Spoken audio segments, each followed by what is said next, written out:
दोस्तों का विद्युत विभाग न्यूज चैनल में स्वागत है। विद्युत विभाग न्यूज चैनल में आपको विद्युत विभाग से संबंधित सभी प्रकार की न्यूज़ें मिलती रहेगी।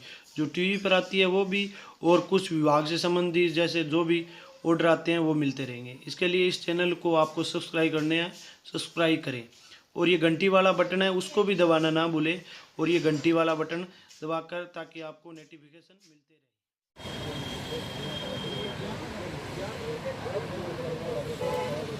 राजस्थान विद्युत तकनीकी कर्मचारी एसोसिएशन का आज संभाग मुख्यालय पे धरना प्रदर्शन हो रहा है। कर्मचारियों की विभिन्न मांगों को लेकर आज धरना प्रदर्शन हो रहा है।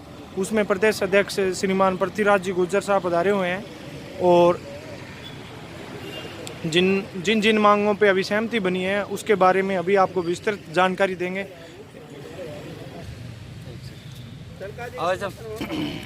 श्रीमान अध्यक्ष साहब, आप आज ये धरना प्रदर्शन कर रहे हो, तो ये किस पर्पज़ के लिए है, क्या क्या कारण है और आपकी मांगों पर किन किन मांगों पे आपकी सहमति बनी है, उसके बारे में आप थोड़ा विस्तृत।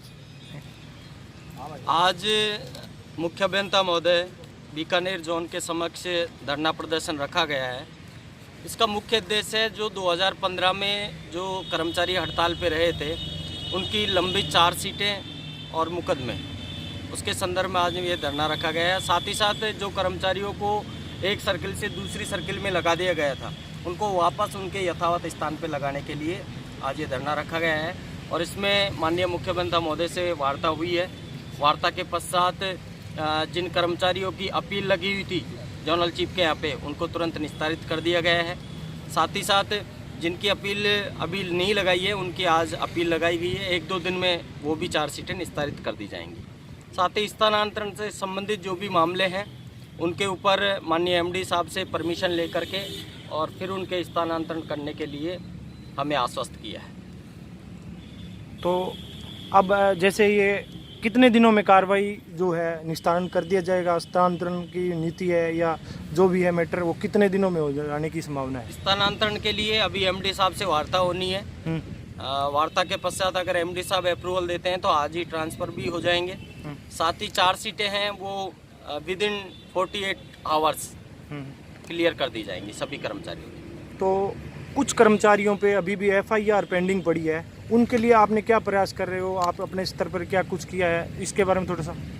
एफआईआर से संबंधित जो भी प्रकरण है और जो मुकदमे हैं उनको वापस लेने के लिए मैं माननीय मुख्यमंत्री महोदय से मिला हूँ, साथ ही साथ मंत्री जी से भी मिला हूँ।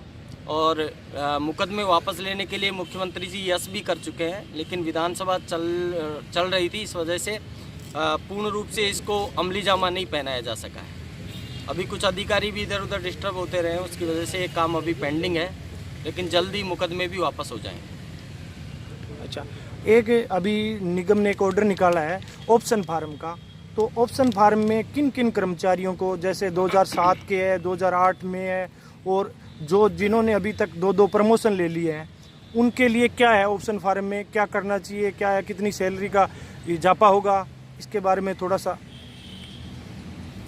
देखो, हमने जो जगतपुरा के अंदर जो धरना प्रदर्शन किया था उसकी वजह से हमारे जो 2400 ग्रेड पे के जो आदेश हुए थे उसको उसी समय पे हमने TWSR के अंदर इम्प्लीमेंट करवा दिया था। शेड्यूल 1 और शेड्यूल 3 में भी डाल दिया गया था। अब इसमें क्या कुछ फ़ायदा होना है, क्या नहीं होना है, इसके ऊपर मैं आपको बता देना चाहता हूँ कि जिन कर्मचारियों को 2400 जो पहली ACP 9 साल के बाद में जा कर के लगती थी वो 3 साल में लगेगी। यानी कि जो चीज़ उनको 9 साल में जाकर के 2400 मिलनी थी वो 3 साल बाद में मिलेगी। तो 6 AGI का फ़ायदा यहाँ पे उन कर्मचारियों को होगा। साथ ही साथ जो 2800 ग्रेड पे कर्मचारियों को 18 साल में जाकर के मिलनी थी वो 12 साल के बाद में मिलेगी, और 6 AGI का फ़ायदा यहाँ पे भी हो रहा है। प्लस जो 3600 ग्रेड पे 27वें साल में जाकर के मिलनी थी वो हमें 21वें साल में मिलेगी। तो इस तरीके से लगभग सीधे कर्मचारियों को 18 AGI का तो सीधे फ़ायदा है। प्लस 4200 ग्रेड पे के लिए कभी हम सोच भी नहीं सकते थे, वो 4200 ग्रेड पे कर्मचारी की 30 साल की सेवा पूरी होने के बाद में उनको चौथा प्रमोशन, सीनियर सुपरवाइज़र का पदनाम और 4200 ग्रेड पे का लाभ उन्हें मिलेगा उनके रिटायरमेंट तक। तो एक बड़ा फ़ायदा इससे सभी तकनीकी कर्मचारियों को होगा। साथ ही साथ जो अनुकंपा वाले कर्मचारी हैं, जो हेल्पर फर्स्ट है, हेल्पर सेकंड है, जब टेक्निकल कर्मचारी सभी न्यूली कैडर में चले जाएंगे तो उसके पश्चात जितनी भी प्रमोशन की पोस्टें हैं वो लैप्स नहीं होंगी, प्रमोशन की पोस्टें यथावत रहेंगी और उन कर्मचारियों के उन पदों के ऊपर जल्द जल्द उनके प्रमोशन होंगे तो उनको भी बहुत अच्छा फ़ायदा होगा इस आदेश से। प्लस जिन कर्मचारियों के 2 प्रमोशन हो चुके हैं उन्हें अभी ये ऑप्शन फॉर्म नहीं भरना है। उनको जैसे ही तीसरा प्रमोशन मिलेगा, जब वो 3600 ग्रेड पे ब्लॉक होने लगेंगे उस समय पे या तो उनके लिए ये ऑप्शन फॉर्म का हम ऑप्शन एक बार दोबारा से खुलवाएंगे। अगर ऐसा नहीं हुआ तो उनके लिए भी हम सीनियर सुपरवाइज़र की पोस्ट क्रिएट करवा करके उनको भी हम हमारे समान ही 4200 ग्रेड पे का लाभ तक 4200 ग्रेड पे के लाभ तक उनको भी हम पहुंचाने का प्रयास करेंगे। ये संगठन का प्रयास, सभी साथियों के मिलने से, सहयोग से ही ये काम हो पाएगा। इसलिए लगातार अनवरत रूप से अपने प्रयास जारी रखें।